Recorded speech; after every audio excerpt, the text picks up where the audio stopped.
1993, the FAA started warning pilots to stay away from a certain section of airspace over Alaska. The U.S. government was experimenting with a new breed of high-altitude electronic technology that was significantly altering the Alaskan airspace.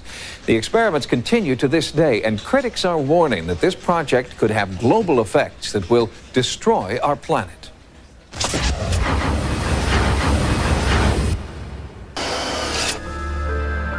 In Alaska, the rugged, pristine wilderness is timeless, most of it remaining just as it has for thousands of years. In the midst of all this natural beauty, just outside the small town of Gakona, stands an enormous and seemingly harmless antenna farm. It is a $100 million Air Force project known as HARP, and critics of the soon-to-be completed facility charge it just may turn out to be the ultimate Doomsday Machine. It's got all the marks of Dr. Strangelove on it. HARP is an acronym for High Frequency Active Auroral Research Program. According to program manager John Hesher, HARP is a research facility designed to study the ionosphere. All the military have communications, surveillance, navigation systems whose paths either traverse the ionosphere or reflect from it. And so we need to be very careful about what we know about it and how we study it. What we're interested in is what is the effect of a large input of energy on the ionosphere. The ionosphere is the outermost layer of the Earth's atmosphere. It is part of an electromagnetic field that keeps out harmful solar and cosmic radiation. One visible effect of the sun's rays hitting the ionosphere is the aurora borealis, known as the northern lights. The ionosphere also plays a vital role in worldwide radio communication.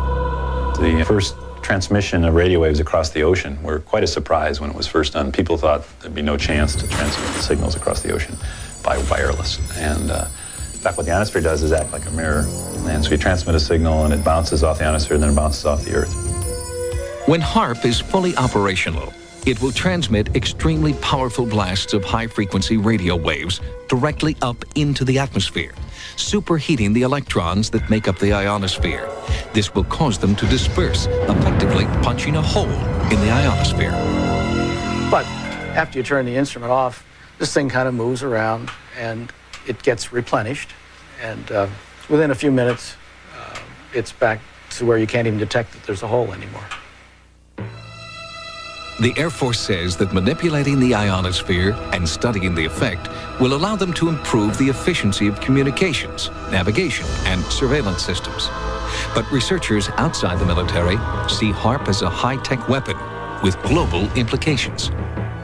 The way I see HARP as it is right now, it is a premier, top-notch, high-energy radio physics experiment, and it has definite military applications. Journalist Mark Farmer lives in Alaska and has written about the potential impact of HARP for both Jane's Defense Weekly and Popular Science magazine. He believes that HARP will be used to take giant X-rays of Earth. Earth-penetrating tomography is a technique using extremely low-frequency radio waves.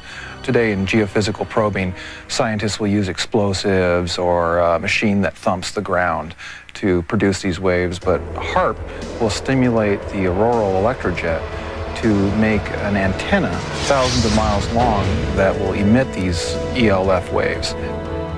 Farmer's research indicates that the extremely low-frequency waves would be capable of penetrating several kilometers into the Earth, ferreting out nuclear storage facilities and other underground military installations.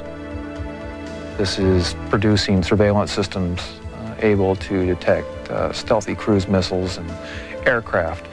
These are systems that will enable us to communicate at higher data rates and at greater distances with our ballistic missile submarines. While the Air Force insists HARP is not an offensive weapon and is necessary for continuing national security, Alaskan native Nick Begich proposes a different scenario in this new book.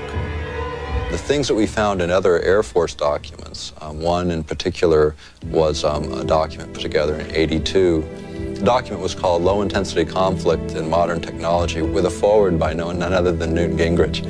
In one section spoke about using radio frequency radiation transmitters for disrupting human thinking, for basically debilitating troops invisibly by being able to bombard them with radio frequency that was tuned to just the right frequency, in just the right waveform, so as to totally disrupt their mental process and basically debilitate those troops.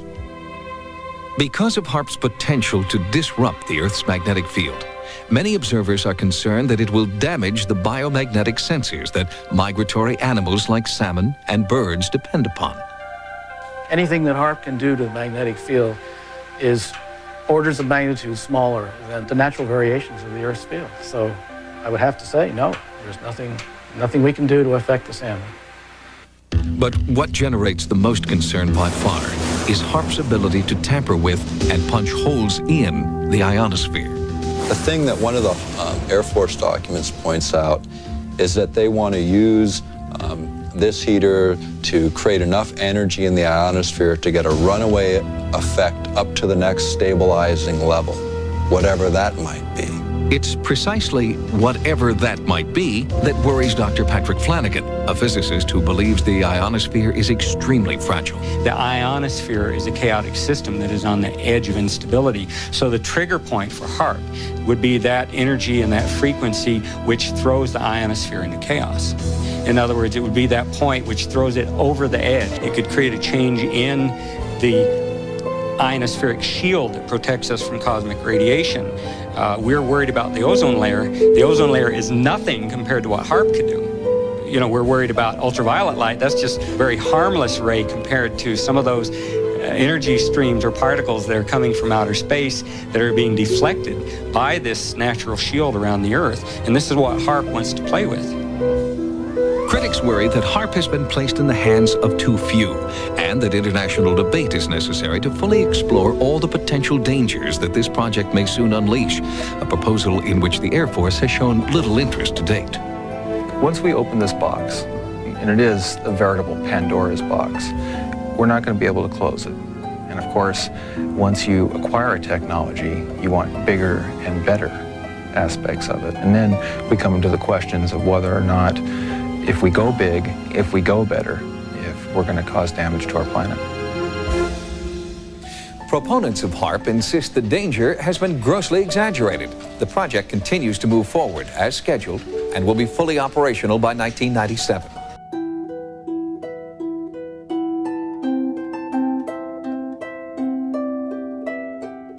Spoke about using radio frequency radiation transmitters for disrupting human thinking.